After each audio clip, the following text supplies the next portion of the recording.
Hello students, we are studying chapter 1 of physics, which is motion, and till the last class we have studied the acceleration. ठीक है? And as we know what is acceleration, the acceleration is the rate of change of velocity of a body. किसी भी body की velocity के change होने का जो rate होता है पर unit time, that is called as acceleration. ठीक है. अब एक नया टर्म आया है इसी में, retardation.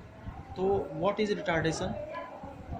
Retardation we can say that if, पहले हम एक्सेलरेशन को क्लियर करते हैं कि एक्सेलरेशन किसी भी बॉडी का पॉजिटिव भी हो सकता है और निगेटिव भी हो सकता है.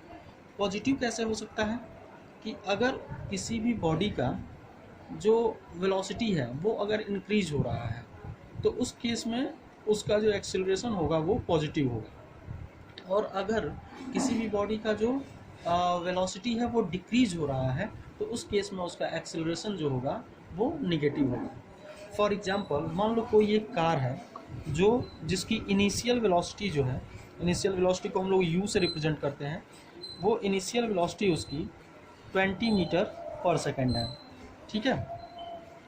और 10 सेकेंड के बाद, 10 सेकेंड टाइम के बाद से अगर उसकी वेलोसिटी जो है वो 50 मीटर पर सेकेंड हो जाती है. ठीक है. तो फिर अगर हम इसमें एक्सेलरेशन फाइंड करना चाहेंगे तो एक्सेलरेशन इज इक्वल टू होता है final velocity minus initial velocity upon time. ठीक है. तो ये हो जाएगा 50 माइनस 20 अपॉन 10, और इसे हम लिख सकते हैं 30 अपॉन 10.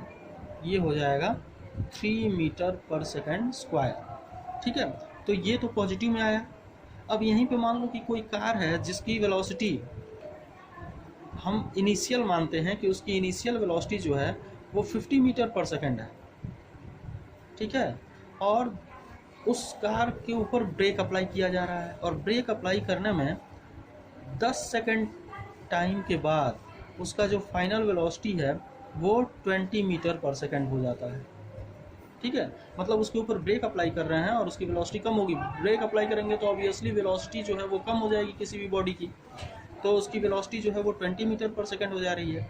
अब इस केस में अगर हम एक्सेलरेशन फाइंड करेंगे तो एक्सेलरेशन इज इक्वल टू हो जाएगा final velocity minus initial velocity upon time, और फाइनल वेलोसिटी इसका है 20 माइनस इनिशियल वेलोसिटी है 50 और टाइम है 10.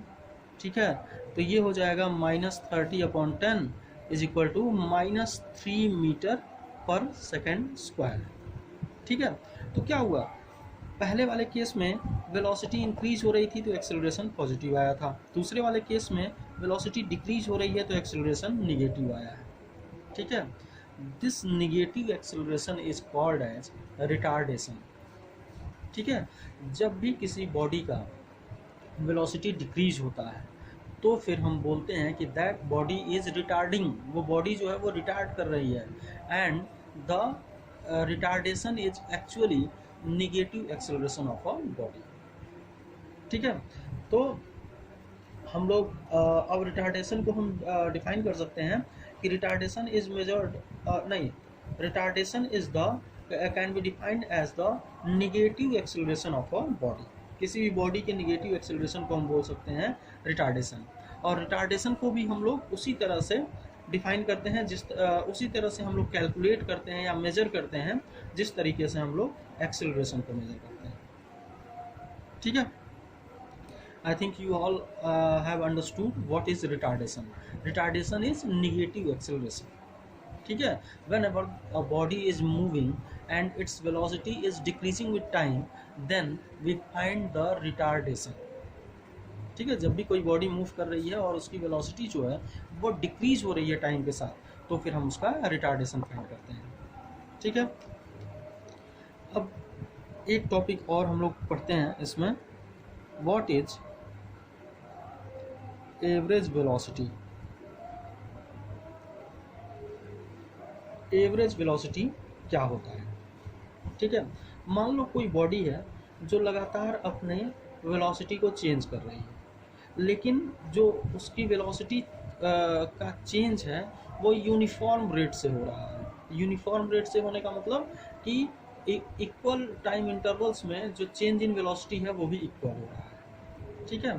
तो उस केस में हम उस बॉडी का एवरेज वेलोसिटी फाइंड करते हैं, ठीक है। ये केवल यूनिफॉर्म चेंज के लिए होता है। अगर कोई भी बॉडी है जिसकी वेलोसिटी कॉन्टिन्यूसली चेंज हो रही है और वो यूनिफॉर्म रेट से चेंज हो रही है, हर इक्वल टाइम इंटरवल में उसका जो चेंज इन वेलोसिटी है वो इक्वल है, then we find average velocity of that body, and the average velocity is the arithmetic mean of initial velocity and the final velocity. हम एवरेज वेलोसिटी को find करने के लिए बॉडी के initial velocity और फाइनल वेलोसिटी का mean ले लेते हैं, and that is called as the average velocity. तो एवरेज वेलोसिटी का फॉर्मूला होगा